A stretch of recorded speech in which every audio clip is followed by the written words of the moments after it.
Hello, good afternoon, everyone. Just doing a sound check. Can everybody hear me? Yes, Prof. Jenny, good afternoon. Yes, good afternoon, So maybe we'll give it a couple more minutes for a few people to join. I think maybe one or two more will be joining us. And then I will do a brief introduction and then we'll follow that with Nurzatil's presentation. So, Sure. hope everybody's having a happy Friday. The schools are on holiday, so the traffic is a bit quieter. And wishing anybody who is celebrating this weekend happy Easter.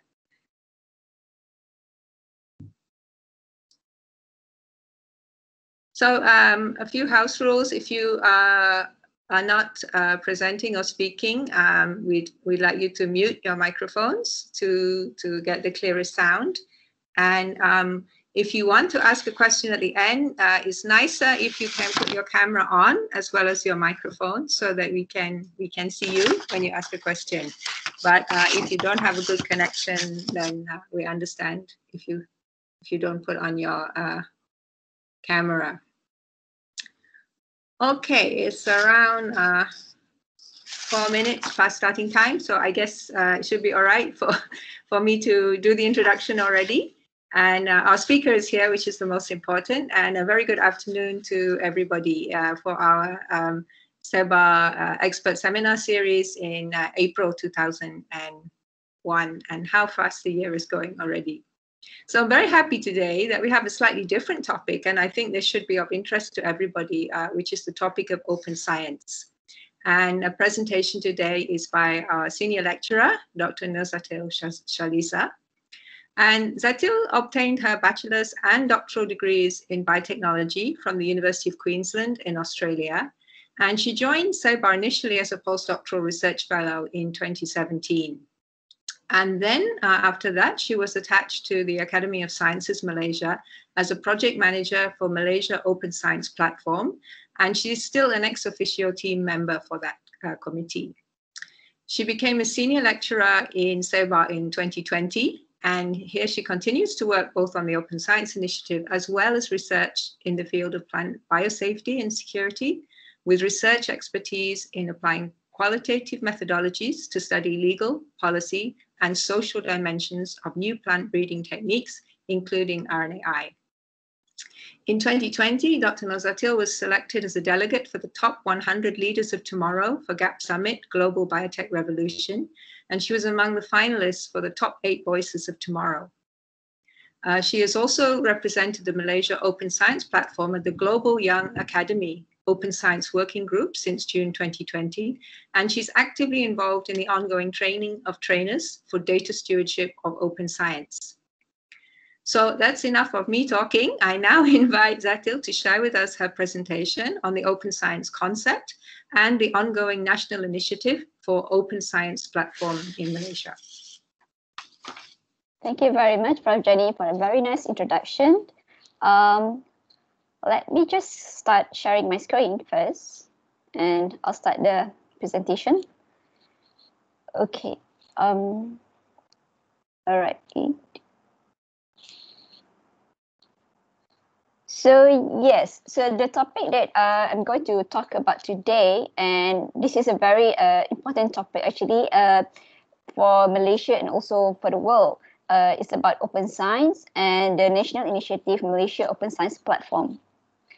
So just probably before we start, I would like to just briefly introduce the evolution of how we are doing science in practical, in reality.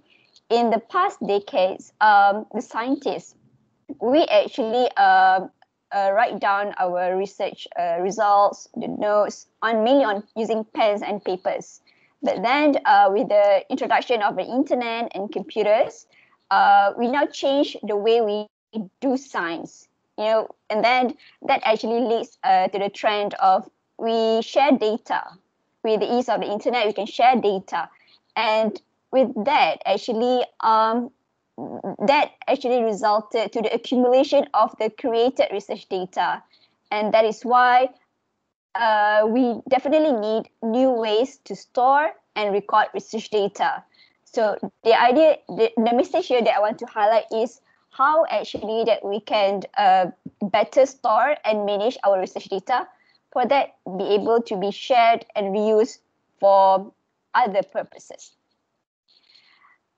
So just before I introduce about Malaysia Open Science Platform, let me just give you a brief introduction about what is open science. So in general, open science has many definitions. You know, there's no universal definition for open science, in fact. So it depends on on the institutions or you know, like UNESCO or ECD, they define open science differently, but not so different, in fact, actually, because the core is really we want to share data and make the data available to everyone to access, use, and share. But of course, it has to be with a certain conditions, and depends on the types of data. So if you look at the first sentence, it's really now open science is actually different to open data. So if you look at what is the definition of open data? Open data means that all data can be shared at no restrictions, at no cost, at no circumstances. Whereby for open science, we actually has like guided by a principle that we call as the FAIR principle. So an important notion about open science is actually we need to make sure that the research data is produced with integrity in an open, reliable, and reproducible fashion. So as I said earlier, data sharing is guided by the FAIR principle. So what is the FAIR principle? So FAIR actually is an acronym of a long term we call as a findable, accessible, interoperable, and reusable. So for findable, basically we mean that it means that the research data can be easily found by both humans and computers. So for example, you know, like if you we have a publications, we have the DOI, that kind of a persistent identifiers. That is one of the tools that we use to find a publication. So same goes to research data. We need to have that certain identifiers to make it findable. And same goes to the metadata. So metadata is actually the data that describe the data itself. So for example, you know, you have the publication date, you have the name of the authors. So these are some of the criteria that we use as a metadata to find a research data. The second one is the A, which is accessible, meaning that the data can be retrieved using the outline protocols. So the names of the protocols can be quite technical actually, but really besides of the protocols, there are also certain rules or legislations that actually guide the accessibility level of the data, meaning that not everyone can access certain types of data. You know, like for example, human data, you know, so some of the data are quite restricted, and it is still, we call that as a fair data. So the third element is the I, which is interoperable, meaning that the system can be used with other tools. Usually we use the metadata. It has to be kind of like universal metadata, so that the system can like communicate with one another. And also, if you're an IT people, I'm sure you are quite familiar with the API, the Applications Programming Interface. So these are among the tools that we can use to make sure that this system can communicate with another system. The fourth element is the R, which is reusable, meaning that data must be well defined in such a way that, for example, you know, like in Europe, for example, for every researcher, they need to write a data management plan. So these are among the tools that we use to make sure that the data that will be produced from a research project is well defined, and of course it can be used for different purposes and in different settings. So even for the reusability of the data, there also will be some limitations to it. You know, like depending on the licensing agreements, licensing terms, even it could also depending on the agreements if they're doing collaborative projects with others. So I would say that there's it's not like open data, like you can just reuse the data with because it's usually shared under the Creative Commons license. But for the fair data, it really depends on how the researchers and the data stewards define the condition of reusing the data. Okay. So moving on to the national initiative, which is Open Science. So actually it started quite a few years back, was launched in 2019, 7 November, initiated by the Ministry of Science, Technology and Innovation, Mosb, managed by the Academy of Sciences Malaysia through the Malaysia Open Science Alliance. So this is, we started as a pilot project.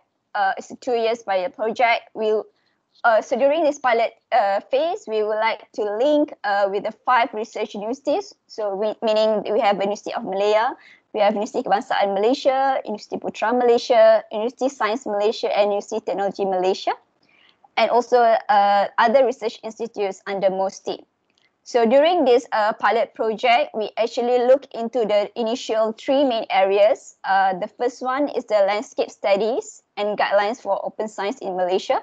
So when we first started, actually, we conducted surveys to the librarians and also to the researchers.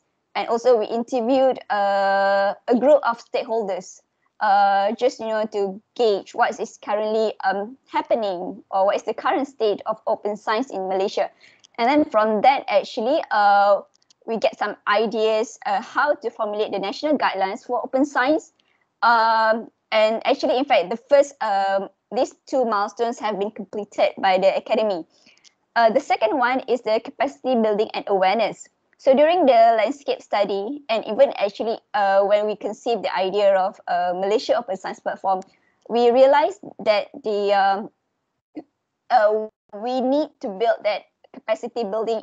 For example, it's the data stewards to make sure that the ecosystem of open science in Malaysia is complete.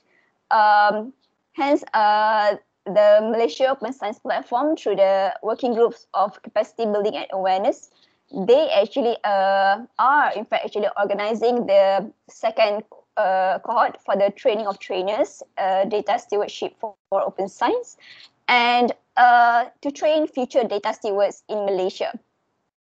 The other element is the awareness. So they also engage with various platforms and approaches to create awareness and understanding about open science in the community. And the final one is the infrastructure. So of course, we need a platform actually to make sure, to put the data in, link them, and then make it shareable. So, so this Malaysia Open Science Platform pilot project actually, in fact, received support from the ministry.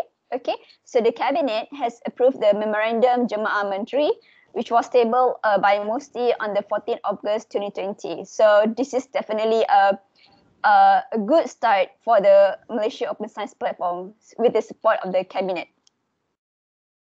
Well, moving on to the purpose of Mosb. So we view this Mosb as a strategic transformative initiative. We would like to strengthen the STI collaborative ecosystem in Malaysia towards achieving the Shared Prosperity Vision 2030 and addressing the United Nations Sustainable Development Goals.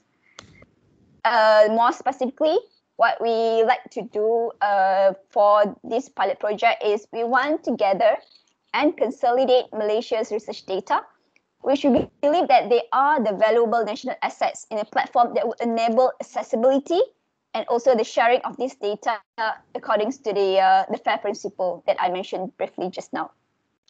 So why this open science is very important, especially in Malaysia. So if you look at the other side of my slide, you can see that actually the government has spent millions of ringgit Malaysia to support our research efforts, And in fact, if you look at the statistics, we have thousands of researchers in the government research institutes and the agencies, and even 70K, almost 70, more than 70,000 actually researchers employed in the public and also private institutions of higher learnings. So from these talents, we actually have produced, the country has produced a huge amount of research papers. All are very good, indexed by Scopus, and there are more like 15,000 domestic patents being filed.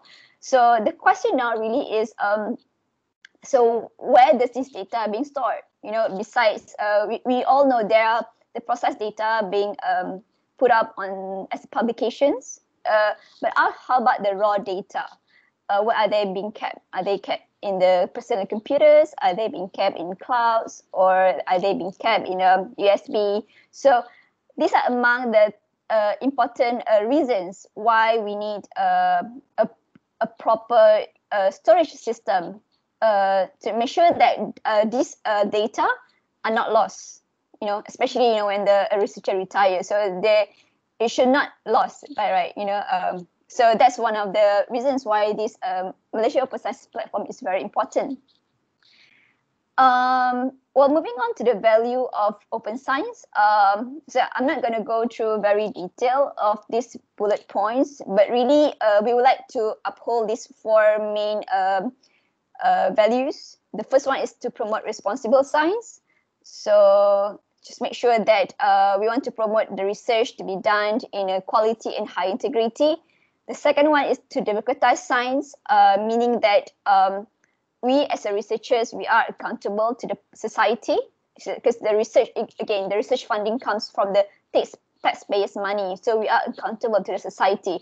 And on top of that, we also would like to enable citizen science participation, meaning in a research project, we would like to get participation from the community, from the society, to work together with us from the very beginning of conception of the idea, even up to the interpretation of results. And of course, this will also can benefit the industry and also for policymakers for the to get informed policy decisions. The third one is the research management. So this obviously very relevant for the funders. Because the idea is with a better management of research data, it is important actually to maximize the data utility, by sharing it with others. Then we can use it for other purposes. The second one is to minimize the cost of unnecessary duplication of research. And this is very, very important. And the third one is for better planning in research management and funding. The final value of Mosb is to advance the scientific progress. So the idea is at the end of the day, with a whole lot of data being consolidated, being deposited on or being shared on a platform, this will allow a high-level big data analysis. And of course, with a platform, we can actually showcase our research, and we can foster collaborations with either our local or global counterparts. And ultimately, we want to internationalize our local research. So this is really a snapshot of what is ongoing out there in other countries. So we have so it's not just Malaysia doing this open science. Actually, in fact, there are other countries like the US, Europe, and even our neighbor Indonesia, Singapore, and Australia. So all of these have their own open science initiatives. Some, like Australia, they have introduced this Australia Research Data Commons, which mainly focusing about the sharing of research data. Like if you look at Singapore, they have open access repositories. So there are actually, in fact, many open science initiatives out there. And that is why I call open science is a global movement, because everyone is, talking about it and doing open science. So besides countries in the world, the open science also been recognized at the national level. So we have several important regional players like UNESCO, ISC, and OECD. So all of these, they also championed open science. Champion and promoting open science. So, so when we actually develop or conceive the idea of and trying to materialize Malaysia Open Science Platform, we also actually engage with international agencies who have been working on open science in the past years. Like for example, we consulted a lot with the Australia ANDS. I remember it's Dr. Ross Wilkinson. So because they have been doing open science for, like Australia, they have been doing it since 10 years ago. So they know the tips and tricks, you know, what are the pitfalls, what are the tips and tricks, you know, to make it open science a reality. So we also talk to OECD, ISC data, and also the Japanese people, just to learn the best practices of open science and to materialize this Malaysia Open Science Platform. So these are the pictures that we captured when we had an event before COVID-19, before the pandemic. We were lucky that it was held before that. So on top of that, actually, Malaysia has been very serious about this open science. We actually hosted the APEC Community Joint Statement about open science. And what we really would like to mention here that, again, open science does not require that all data are fully open and accessible. So they should be available under well-defined conditions. And that is why we support the FAIR guiding principles. So rendering the data findable, accessible, interoperable, and reusable. So this is an excerpt from the joint statement that was endorsed by the APEC community. Next is the this is the structure of the Malaysia Open Science Alliance. Okay, so we're talking about alliance is really, if you call it in Malay, it's a pemegang taruh, meaning that the idea is, you know, we want this to make it everyone working together. Okay, so that is why we have many stakeholders on board as the alliance. We have the Academy of Sciences Malaysia, we have Mosb and Mastic. We also have the government agency Mampu, and then we have the Ministry of Health, Malaysia Research Institute Network, and also ISC Europe as our international counterpart. So again, as I said earlier, the pilot initiative, we would like to link the platform with the 5 research universities. This is the pilot project. I think I briefly mentioned about the focus areas for the pilot phase of this MOSP. Like I mentioned before, we actually target to develop one landscape study, and actually we completed that, and we also completed the one national guidelines. We submitted both to Mosb. We are now training 200 data stewards. We actually has trained the first 50 data stewards last year. Then the fourth target is we want to reach as much as possible actually, but at the moment we target to have at least 500,000 people to get to know about what open science is. And of course, thanks to CEBAR actually for providing an opportunity for us to talk about open science. This is one of the activities actually that help us to promote open science and MOSP to the public. And finally is to develop and execute one platform for our research data sharing, and we hope that that will be executed by end of this year. I think this is a very important slide, actually, especially for the researchers and also data stewards who might want to know how this architecture or how does the platform works. So Malaysia Open Science Platform, actually, we are in the middle. If you look at the slide, we are in the middle. is a portal that harvests the metadata of raw research data. So where does the raw research data sit? Yeah. So all the raw research data sits within the institutional repositories. So each university will have their own data management policy. They have their own data stewards. So in fact, when we want to train these data stewards, we call the librarians, research managers, and even the researchers from these universities. And we train them about this knowledge and skills to be data stewards. So these are the future data stewards that will help researchers when they want to implement the open science at their own respective institutions. So again, we sit in the middle. We harvest the metadata. So let's say there's a user coming in, typing in any keywords, So then they actually will be directed to the repository of the institutions to get the raw research data. Okay. Okay. So moving on to the time frame of Mosb. Of course, we believe that Mosb is not just a 2-year pilot project.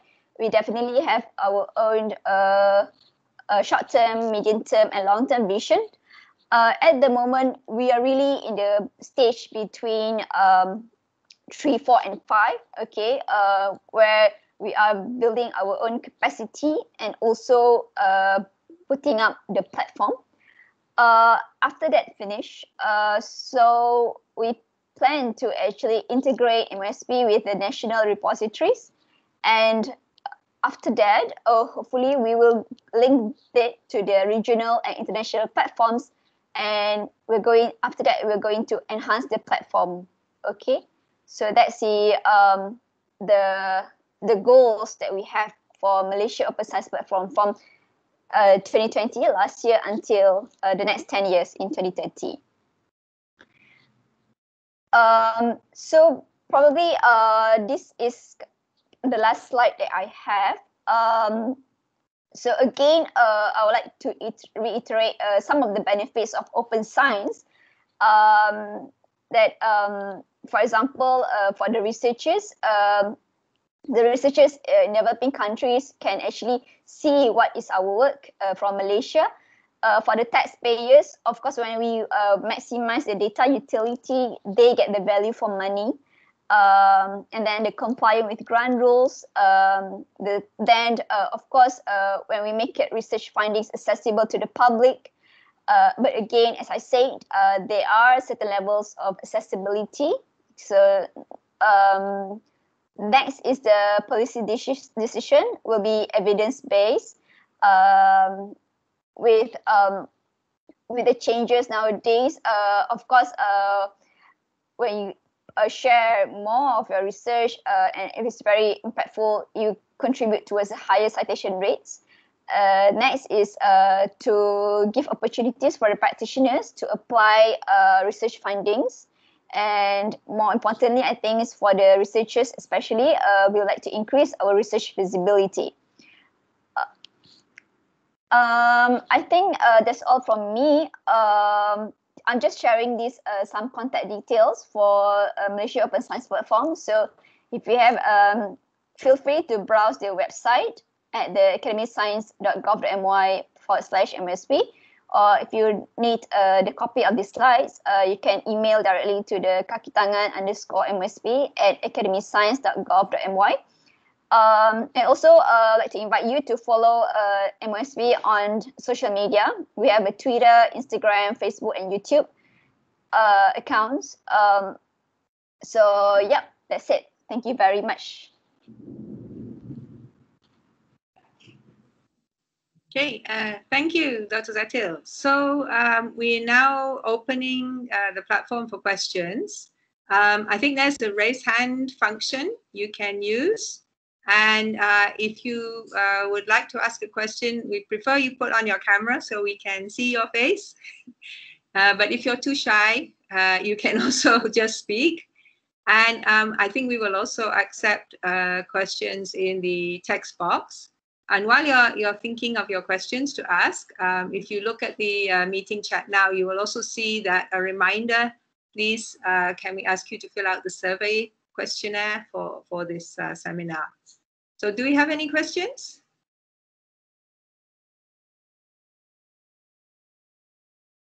I can come up with one while we're waiting to see if anybody else. I have, maybe this is a tricky one, but I'm sure it's something that has come up, Zatil.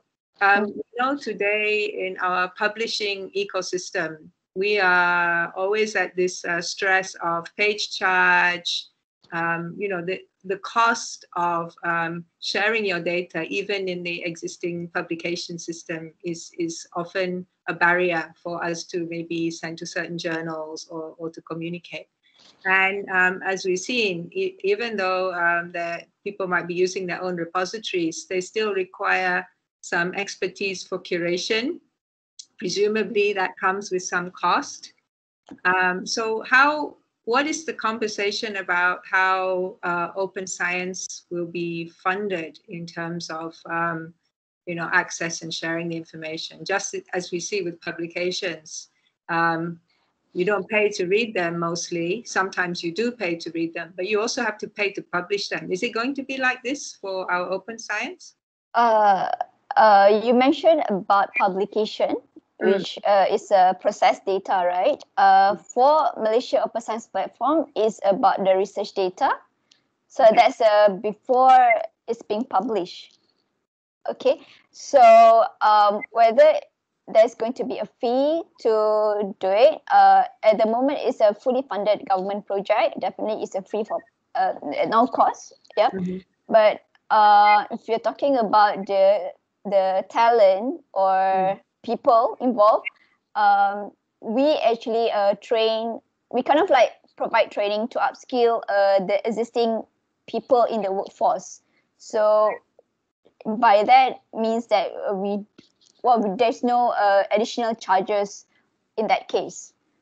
Okay, so that's at this pilot stage, because presumably the curation, this is adding your metadata tags and things like this.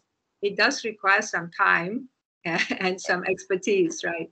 So although you say it's just raw data, it's not just raw data. It has to have the right metadata to be useful. It has to have the right metadata. So that's the part I'm concerned about. So it's still going through a process in the same way that publishing a paper will. So has there been any thought of beyond the project, who will fund that? Is that got to be picked up by the library, or who is going to look after that? If you're talking about the between now to the 5 years time, it's still going to be the government who's going to take care of it. But after that, there needs to be a sustainability plan. In fact, actually, to have some income generations. That definitely there needs to be a way to do it, to fund it. Yeah. So what you mentioned that countries like Australia may be more advanced on the activities. Do they have some ideas on a model for that? Yeah. So the way how they do it is basically they put it like they make it like a project basis. So probably this number is not static, but let's assume that it's 50% from the government.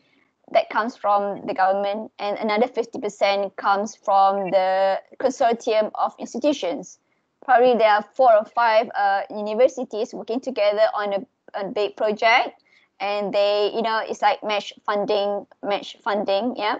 And that actually, they use the money to actually fund the whole, fund the platform. Yeah, that's how they do it.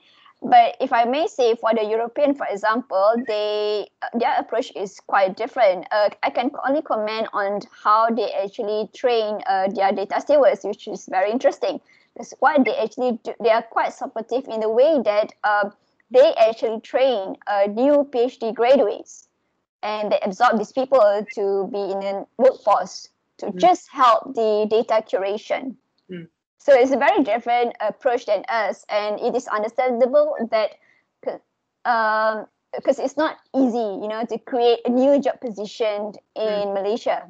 We have the different grades, so it's not that easy. But of course, it can be done. It just need time, right? So that's why during the pilot phase, we are looking into upskilling rather than creating new jobs. But of course, that would be fantastic if we can do that. Yeah. And presumably, if there are people who are thinking that this might be a good career for them, is it necessary to be a programmer, or you don't have to do programming for the curation? Knowledge about software, like I think maybe like R or Python. I'm not quite sure what software actually, but a little bit some familiarity about software would be nice. But the way I see is more on the skills that the librarians have.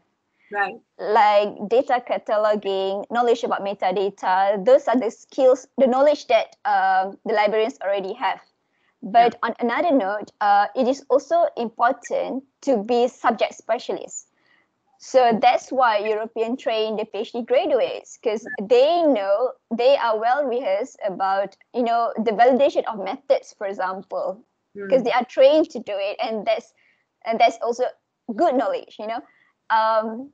Yes, I mean, I don't think the bioinformaticians is the number one thing, but rather I look at it as the librarian skills as well as the familiarity about the subject itself. Yeah. And what sort of data? I mean, we know that already things like sequence data and so on, they're already, in a way, there's already open science going on. You have your GenBank and CEBAR and so on. This is already, in fact, a kind of open science. And but presumably this open science platform is more than just like sequence data. It's other types of data too. Yes, definitely. There are many data out there that well, I can briefly mention maybe chemistry. Like they have NMR data. That I don't think there is a database that store NMR data. But although they are actually like they can use a SciFinder. If you look at for certain molecules, you draw it, then certain molecules they actually have been tagged with their own spectrum. But really, it's not just about like we all know molecular biology data, chemistry data. There are also data from the very useful one will be from climate data, and also biodiversity data, because researchers their work in a very niche area, and it's impossible for them to do everything on their own. They need to share, definitely, absolutely. Yeah. Thank you. Any questions from other people? I can keep going, but it's more like an interview, so I don't want to do that. I can take this offline with Zatil anytime. So questions from other people. Don't be afraid of asking what you might think is a very silly question. It's a very new topic. Fikri, yes. Yeah, hi. Go ahead. Hi, thanks Zatil for the talk. I'm just wanted to ask similar question to Prof. Jenny just now, because I was thinking, so in order for the data to be deposited basically into the platforms, the researchers themselves need to do the appropriate and necessary sort of tagging. I don't know how to call it, but then you need to prepare the data with the appropriate sort of reference before they can submit the data to the system. Is that right? Because you mentioned just now that the librarians would be the PIC or the person handling the cataloging and stuff. So not necessarily having the background for the science that being done, the data that being generated. Okay. If I may take the question, let's put it this way. We actually train future data stewards who can help researchers to write the data management plan. Okay, so when you write a data management plan, there are many things inside, like name, creation of the date of the creation of data. But most importantly, I think that needs inputs from the researchers is the description of the data. So, for example, like if I run a sample using LCMS, HPLC, or NMR, so we have a certain temperature solution that we use, right? So only researchers can provide the data, and only researchers can actually fill in the data. So this data is very important, because without this data, then without this, I call it as metadata. Without this metadata, then the data is incomplete and cannot be reused at all. So the final details, the parameters that yes, definitely you need to data. Definitely needs to come from the researchers. So basically, practical wise, like, you know, I mean, like, not like in the future, like in the very soon near future, how much the time will be consumed for researchers, that definitely we haven't started this yet practically, and we look forward to see how this actually, because I see like, I don't know whether people see it as another thing that on top of everything else that they need to do, they need to now start to consider the tiny stuff in order to put the data into open science. So I don't know whether this being an option or what do you call it, obligation, or something that they need to do for all the researchers. So it's going to change their perception about like putting their data on the platform. Again, it depends on the approach, the carrot and stick approach. You know, I mean, we can suggest to the funders to make it an obligation. I mean, in fact, like if you I was going to butt in there. Yeah, I think that some of the initiatives is actually tied to funding. So this some grants, when you write the proposal, at the proposal stage, you need your data management plan as part of your proposal. And if it's coming from, say, a government, they want to see that it is going to be made, the data is going to be made available. So there will be a push for this from government funding in various countries. So that, it will not be the researchers say they don't want to do it. If they don't plan to do it and have that in their proposal, they can't even get the funding. So I think the direction of research will change, especially for public money. A lot of these public grants, because around the world, the public is starting to say, why is my tax money going for something and you don't see the data, right? So it's actually, like Zatil is telling you, is all over the world, the same movement is from the same kind of reason, that the public is funding a lot of the research that goes on. So they want to feel they can see the data that is more transparent. Thank you for the question. I actually have this, I like to share this conversation. I had this conversation with my colleagues from the Global Young Academy. We kind of like talk a little bit briefly about like how equitable open science will be. So this could be a different side of open science, you know. Like for example, we talk about it's a tax-based money. Okay, let's say imagine that researchers from the developing country, any African countries or any developing countries from the Asia, they share data and they make it accessible to developed countries. And let's say researchers or industry from the developed country, they use the data and they make use of the data to bring innovation products or anything, but they are not paying tax in the developing countries. So how does that work? So these are the things that I'm just going to share this with you. We actually haven't had any answers to it yet. I mean, we are still discussing what is the way forward for how to not mitigate, more like how to manage this sort of issues when we do open science. I understand, because I think the same questions have been raised about like the production of vaccine. I think that sort of play around the same idea of like having the access to data, and in order to be able to produce the vaccines especially for the poorer countries that have is having hard time to access the vaccines right now. So Yeah, I think that's going to be a very big point. And then on, but I think the other thing is that as Nurzatil did explain in the definition, open science doesn't mean it's free. It doesn't mean it's given away to everybody. It just means it is possible to share the data. And you can't come to some arrangement whereby you are compensated for use of that data. And I think that will be able to be in the system.